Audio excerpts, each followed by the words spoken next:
En el caso del tejido epitelial, las células están parcialmente diferenciadas, señores.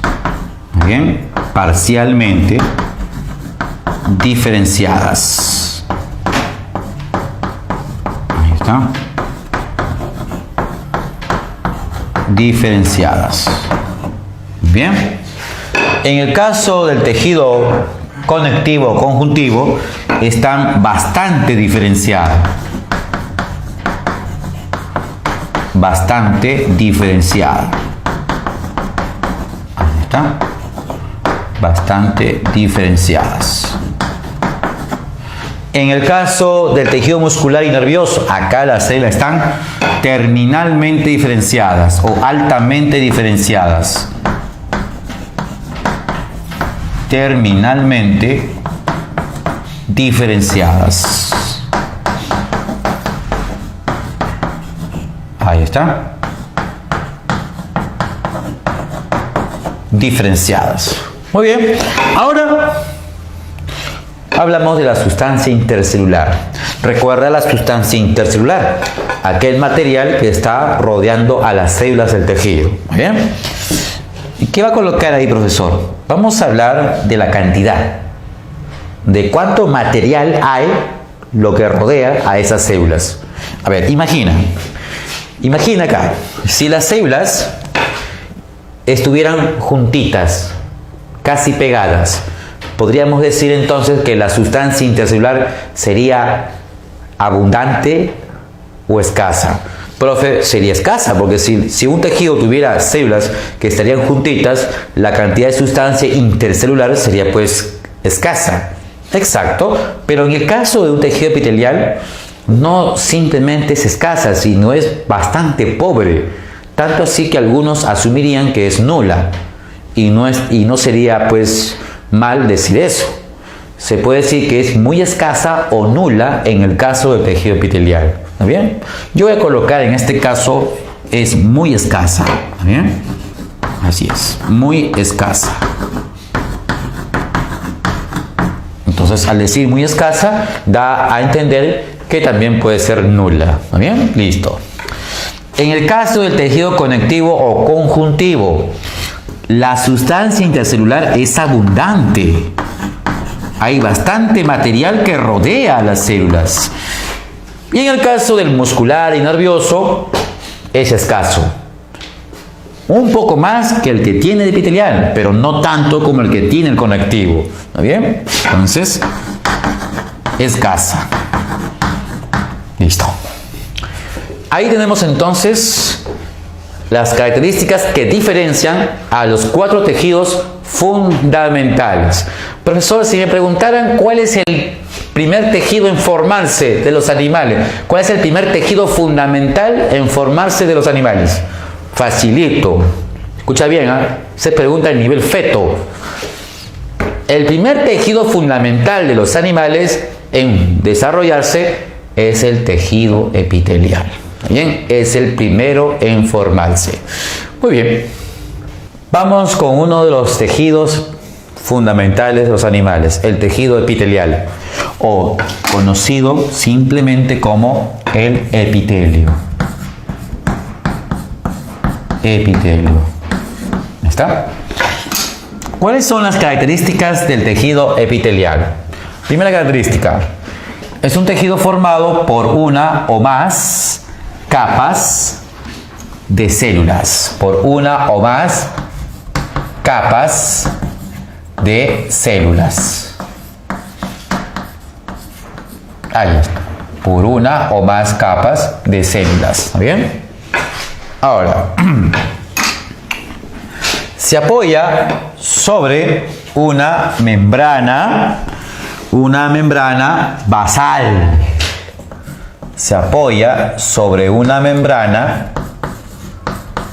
basal. ¿Ya está?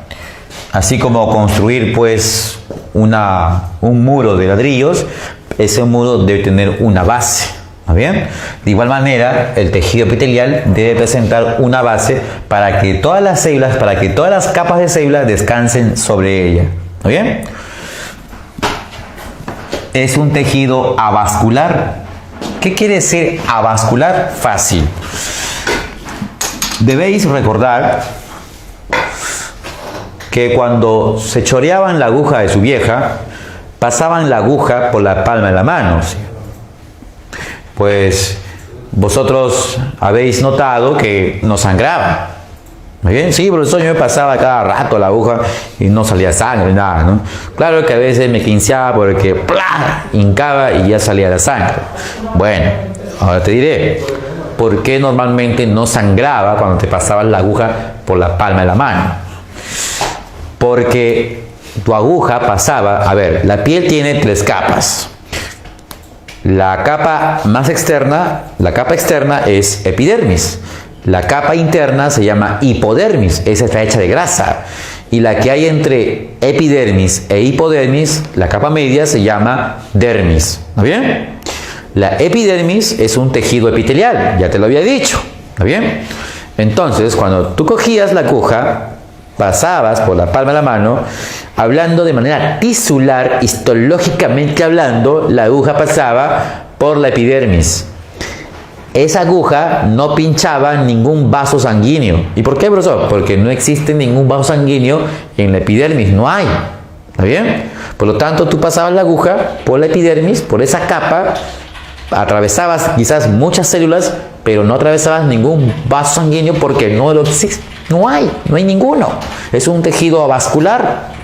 Pero cuando a veces sangraba, ¿por qué? Es porque de la epidermis, tu aguja atravesaba la base, llegando a pinchar un vaso sanguíneo que había en la dermis, o varios vasos sanguíneos, y por eso se presentaba el sangrado. ¿Está bien? Así funciona entonces. Muy bien. El tejido epitelial es un tejido avascular. ¿Está bien? Un tejido avascular. Bien, pero hay un tejido que es una excepción. Ese tejido epitelial está en el oído. Es el único tejido epitelial hasta el momento que sí presenta vasos sanguíneos. ¿Cómo se llama, profesor, ese tejido epitelial? Se le llama estría, así como la que tiene tu flaca en sus piernas, estría vascular. ¿Está bien? Estría vascular. Ya está. Entonces es una excepción. Bien. Es avascular porque carece ¿de qué? Carece de vasos sanguíneos. ¿Está bien? Por esa razón es avascular. Carece de vasos sanguíneos. Ya está. Bien, ahora, pero un tejido necesita nutrirse. Y la regla general es que el tejido reciba sangre, porque en la sangre están los nutrientes. Nutrientes que recibiste pues cuando hiciste la digestión, al momento de absorber luego. ¿Cómo hace el tejido epitelial para que sus células se puedan nutrir? ¿Muy bien? Si no hay vasos sanguíneos. Bueno, esta es su forma de nutrición. El tejido epitelial se nutre por difusión. Por difusión desde el tejido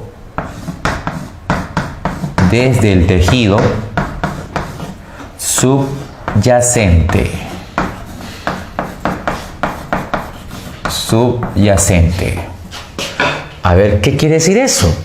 Que quien pasa nutrientes al tejido epitelial es el tejido que está debajo de él. Profesor, ¿y quién está debajo del tejido epitelial? Es un tejido conectivo. ¿Bien? Es un tejido conectivo, que después vamos en la clase, pues cuando hablemos de tejido conectivo, ahí vamos a mencionar quién es ese tejido. ¿Bien? Por el pronto nomás ten la idea de que debajo del tejido epitelial habrá tejido conectivo. ¿Bien? Habrá un tejido conectivo. Y a partir de ese tejido conectivo, que obviamente no es el conectivo de tipo sangre, es otro tipo, a partir de ese tipo de tejido conectivo que hay debajo del tejido epitelial, se va a transferir nutrientes. ¿Bien? La epidermis así se nutre, recibiendo nutrientes por difusión desde el tejido que está debajo de él. ¿Está bien? Esa es su forma de alimentarse. Pero esta forma no es eficiente. ¿Por qué, profe? Es que, mira, solo imagina que si tuvieras en una mesa líquido derramado, ¿está bien? Líquido derramado, y tú colocas una esponja de bastante espesor, ¿está bien? Una esponja de bastante espesor, la colocas sobre el líquido que tiene la mesa. Notarán que el líquido va a comenzar a subir, ¿está bien? Pero ¿crees tú que el líquido va a ser absorbido completamente por la esponja? No, porque el líquido ya no puede subir más. ¿Por qué? Por el efecto de gravedad. ¿Está bien? El líquido simplemente ya no llega a subir a las partes más altas o partes más distantes. Eso significa que si el tejido epitelial tuviera pocas capas, sí, sería más fácil que los nutrientes se difundan a todas las células. Pero ¿qué pasa si el tejido epitelial tuviera más capas? Entonces la cantidad de nutrientes lo recibirían las primeras capas, pero las últimas capas no lo podían recibir. ¿Y qué pasaría entonces con las células de las últimas capas? Tendrían un tiempo de vida más corto, morirían. ¿Eso significa, profe, que nos haría daño eso? No, porque la epidermis, ¿no bien? La epidermis, el epitelio de la piel, como las células que tienen más externamente ubicadas, esas células están muriendo, esas células se desprenden, o tú mismo lo desprendes cuando te bañas, ¿no bien? Cuando te bañas y te sacas la tonelada de carca, entonces esa carca son las células muertas de la parte más superficial que tiene la epidermis. ¿Está bien? Esas células no interesan entonces. Lo importante es mantener con vida a las células que están en la parte más interna. ¿Está bien? Esas células deben recibir sí o sí nutrientes. ¿Por qué? Porque esas células que reciben nutrientes, esas células todavía están en capacidad de reproducción. Están reproduciéndose cada cierto tiempo. Y eso permite entonces que las células que vas perdiendo porque mueren, se vayan renovando. ¿Qué pasaría si las células de la epidermis, de la parte interna de la epidermis, no pudieran ser capaces de reproducirse? ¿Te das cuenta? Las que morirían pues se desprenden, cuando te bañas las desprende y así poco a poco pues te quedarías sin epidermis y la dermis quedaría expuesta a una posible infección. ¿De acuerdo? Entonces ya sabes, el tejido epitelial se nutre por difusión desde el tejido subyacente, del tejido que está debajo de él, que es un tejido conectivo. ¿Bien? Bien. ¿Cuáles son las funciones del tejido epitelial? Como había dicho a inicios entonces del tema, es que cumple la función de protección. Es tal vez su función más importante del tejido epitelial. Como ejemplo tenemos entonces, el tejido epitelial llamado epidermis. Ahí está, epidermis. La epidermis es el epitelio de la piel. Epitelio de la piel. Ahí está, epitelio de la piel. Función de transporte. El tejido epitelial se encuentra revistiendo los vasos sanguíneos. Es como si tuvieras un tubo y el tubo tendría un tapiz, un forro por dentro. Así sería en los vasos sanguíneos. Por dentro tiene un forro. Así como la piel tiene un forro, los vasos sanguíneos, pero por dentro tienen un forro. Ese epitelio cumpliría la función de transporte. Pero ¿cómo se llama ese epitelio? Ese epitelio tiene nombre. Se le llama el endotelio. El endotelio.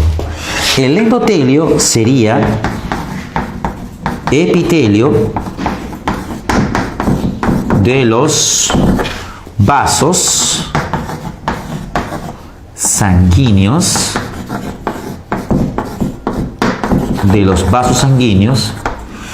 del corazón,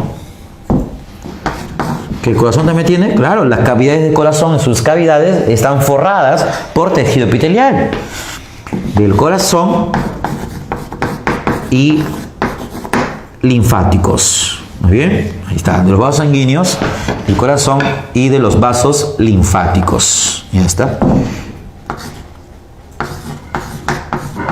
De los vasos linfáticos.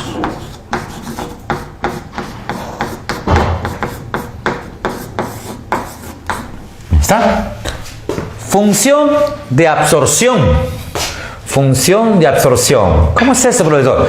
Pues tú sabes que cuando comes, el alimento va a ser digerido, es dividido o reducido pues a las pequeñas partículas que se conocen como nutrientes. Bien, esos nutrientes van a tener que ser absorbidos y pasar a la sangre para que después sean repartidos. Entonces, absorción.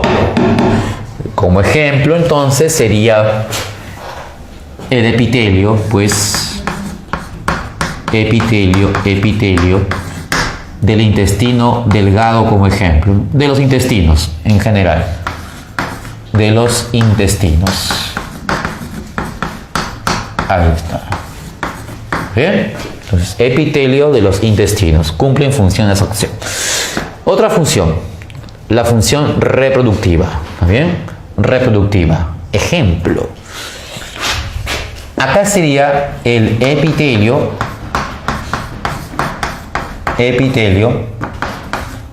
de los túbulos